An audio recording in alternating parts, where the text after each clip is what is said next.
My mother's 62nd birthday dinner was supposed to be a celebration. 18 people around a long table at her favorite Italian restaurant. The one with the white tablecloths and the candles she liked. My sister Rachel had picked the place. My brother Kevin had driven Mom there. I had paid for it. All of it. The $340 tab, the $60 cake, the flowers on the table. I'd Venmo'd the restaurant 2 days before and asked them to put it on a single card. My card. But nobody knew that part. And that was exactly the problem.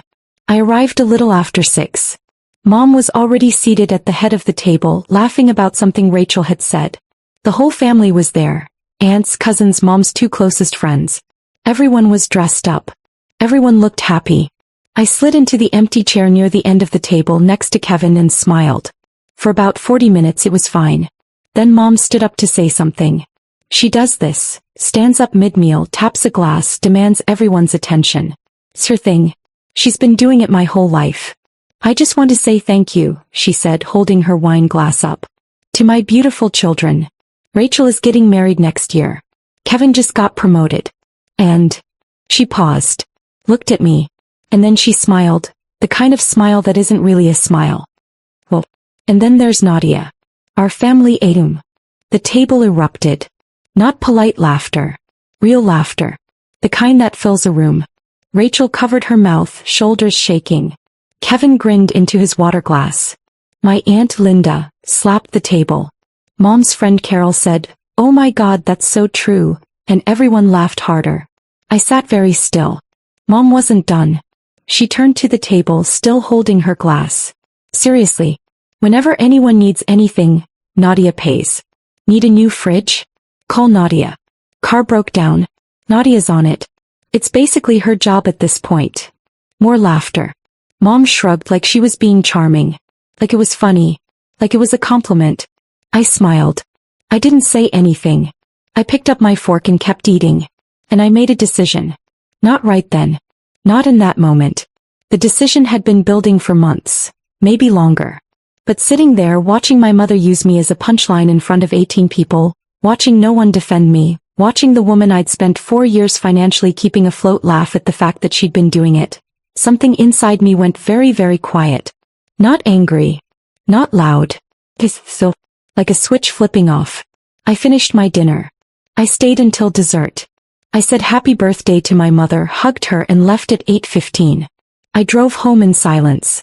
And that night at 9:47 p.m. I opened my laptop, logged into every account and began. I need to take you back. Because this didn't happen overnight. This was 4 years in the making. My dad died in February of 2020. Heart attack. He was 63. It was fast. One morning he was fine, that afternoon he was gone. Mom called me from the hospital and I drove there and sat with her in a white plastic chair and neither of us said much. That's how grief works sometimes. You don't have words. You just sit. Dad had been the one managing the finances. Not because Mom couldn't, she's not unintelligent, but because he just always had. He paid the bills. He handled the mortgage. He kept track of everything in a little notebook he stored in the kitchen drawer. When he died, that notebook was the only record anyone had. Within 2 weeks, Mom called me in a panic. Nadia, I don't know what's due when. I don't know what the passwords are. I can't figure any of this out. I was 29. I just finished my master's in finance. I was working as a junior analyst at a firm downtown, making $72,000 a year. It wasn't a lot. But I knew numbers. I knew how to organize things. And she was my mother and she was grieving and I loved her. So I said yes. Just for a few months, I told her. Until you get on your feet. That was 4 years ago. The first few months it made sense. Mom was devastated. She could barely get out of bed some days. Someone needed to make sure the mortgage got paid, the electric bill didn't get shut off, the groceries showed up. I set up autopays. I linked her accounts to mine. I created a spreadsheet because of course I did, and tracked every single dollar going out the door. Here is what that spreadsheet looked like in those early months. Mom's mortgage. $1,450 a month. Utilities, electric, gas, water combined, $520. Groceries and household supplies, $480. Mom's car insurance and payment, $390. Internet and cable, $160. Mom's credit card minimum payments, $750. That's $3,750 a month. Before emergencies. And there were always emergencies. The water heater broke in March. $1,200. The fridge stopped working in May. $900 for a replacement. Kevin's car needed new brakes in June.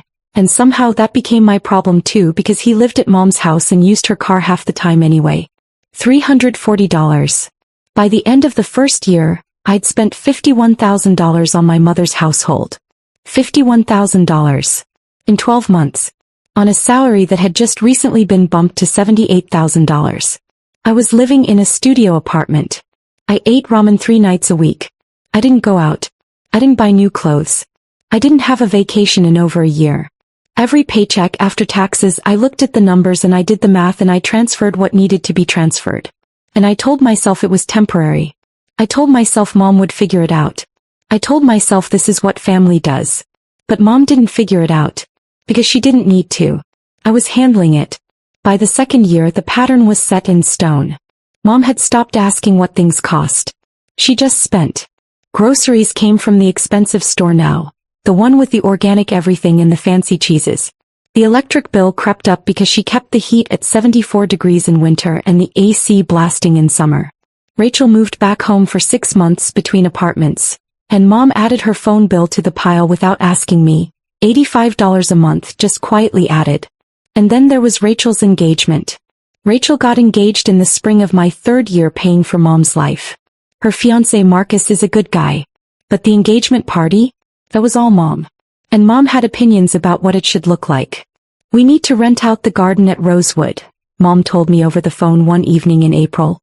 It's only $2,800. Only $2,800. I didn't say anything. I just transferred the money. The dress Mom bought for the party, $640. The flowers, $380. The invitations, actual paper, calligraphed, mailed, $220. All of it came from me. Rachel didn't know. Kevin didn't know. Mom just called, told me the amount and I paid it. Every single time. Kevin wasn't innocent either, but he was a smaller drain. He lived at Mom's, ate Mom's food, used Mom's gas money. He asked for cash sometimes, just to get through the week. And Mom would call me and say, Kevin needs $200, can you wire it? And I would. Because what else was I supposed to do? Say no to my brother while my mother guilt me silently on the other end of the line?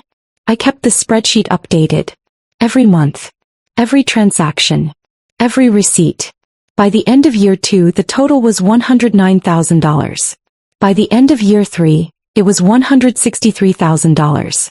And through all of it, no one in my family once asked me how I was doing. Not once did Mom say, Nadia, this is a lot. Are you okay? Not once did Rachel say, hey, Mom says you've been covering things. That's a lot of money. Not once did Kevin look at me and say thank you. The closest I ever came to bringing it up was once about 2 years in. Mom and I were on the phone and I said casually, Mom, have you thought about maybe contributing a little more to the household? Maybe picking up some of the grocery costs. There was a pause. Nadia, she said. I'm a widow. I don't have income. You know that. She did have income. Dad's pension paid her $2,400 a month. She also had $40,000 in savings that she'd had for over a year and never touched. I didn't bring it up again. Here's the part nobody in my family knew. I got promoted. Twice. The first promotion came at the end of year 1. Right when I was deep into paying for everything. Senior analyst. My salary jumped to $108,000. I didn't tell Mom. I didn't tell anyone. Not because I was ashamed. Because I knew exactly what would happen if I did. The requests would get bigger. The emergencies would increase. The expectations would double. I'd watched it happen before. Once early on I casually mentioned I'd gotten a small bonus at work. Within a week Mom called asking if I could help out with a $3,000 repair on the kitchen floor. The bonus was $2,400. She didn't know that. She didn't care. So I kept quiet. When Mom asked what I did for work I said, I work in finance. She'd nod and change the subject. She never asked how much I made. She never asked what my job actually involved. Rachel never asked either. Kevin certainly didn't. At family dinners, conversations about my life lasted about 12 seconds before someone changed the subject to Rachel's latest boyfriend or Kevin's new apartment or something mom needed fixed. I'd learned over time to stop bringing it up. It was easier to disappear into the background than to be ignored in the foreground. The second promotion came 18 months later. Director of Financial Analysis. My salary moved to $145,000. My apartment stayed the same, a small one-bedroom in a quiet part of the city. I drove a 2019 Honda Civic with 67,000 miles on it. I wore the same clothes to work that I'd worn for years.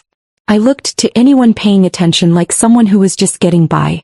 Nobody was paying attention. I had savings too. Not a fortune, not after 4 years of bleeding money into my mother's household, but enough. A retirement account that I'd been quietly building since my mid-20s. A small investment portfolio. Nothing flashy, just steady contributions that I'd managed to keep consistent even through the worst months of paying for Mom's life. An emergency fund that I'd rebuilt 3 times because Mom's emergencies kept draining it. I was not struggling. But I was not living. There is a difference and I felt it every single day. So there I was at Mom's birthday dinner, listening to her call me the family ATM in front of 18 people. And I thought, she's right. I am the family ATM. But ATMs can be closed. I didn't make a scene. I didn't stand up and say, actually Mom, you want to talk about what I've been paying for? I didn't point out that the dinner we were sitting in she hadn't paid for. I didn't say a single word. I'd spent 4 years not saying a single word, and one more evening wasn't going to change that.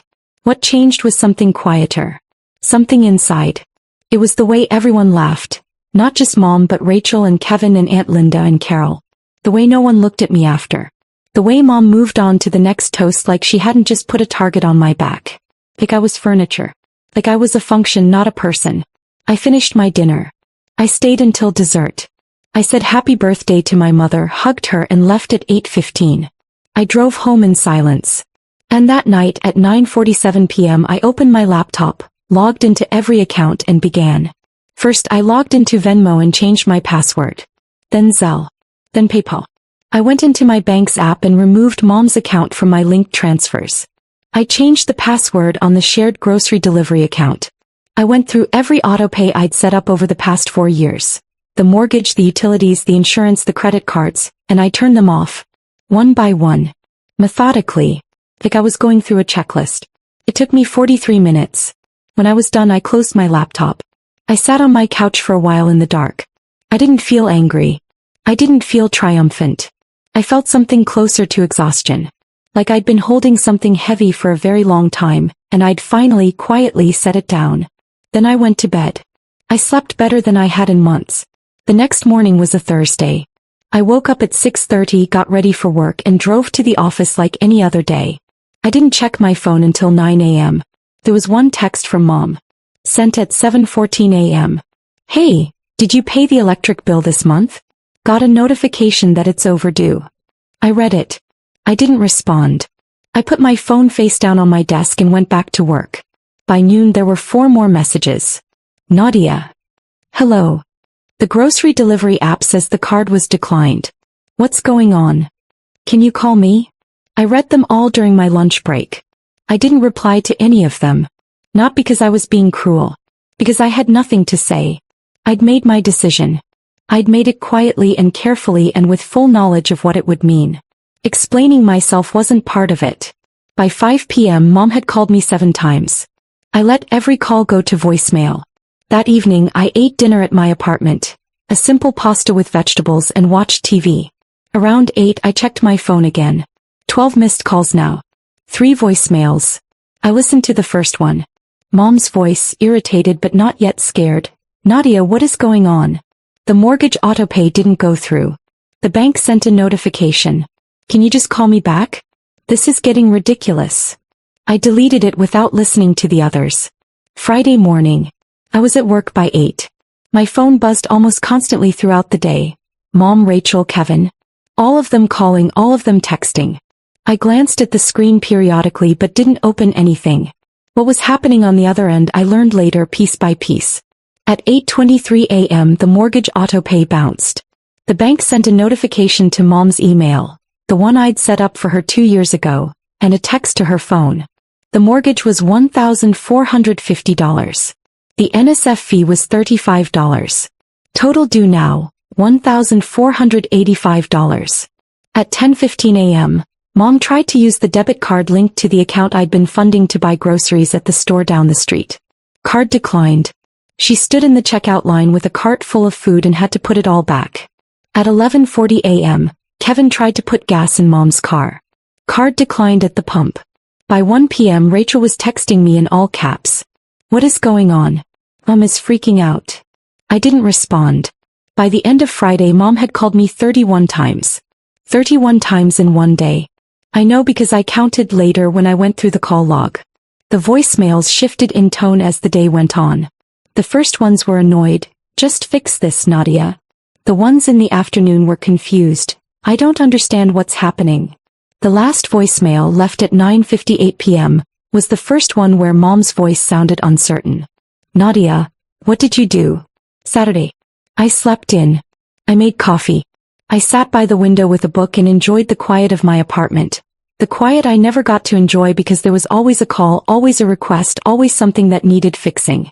At 6:47 a.m. the heat in Mom's house shut off. It was February. The outside temperature that morning was 28 degrees. Inside Mom's house, without the furnace running, the temperature started to drop almost immediately. By 10 a.m. it was down to 52. By noon it was 44 degrees in the living room. Mom called me at 7 a.m. Then at 7:15. Then at 7:30. Rachel called at 8. Kevin called at 8:45. The first time he'd called me in weeks. By 10 a.m. the messages were different. "Rachel, Nadia, the heat is off. It's freezing in here. Mom is crying.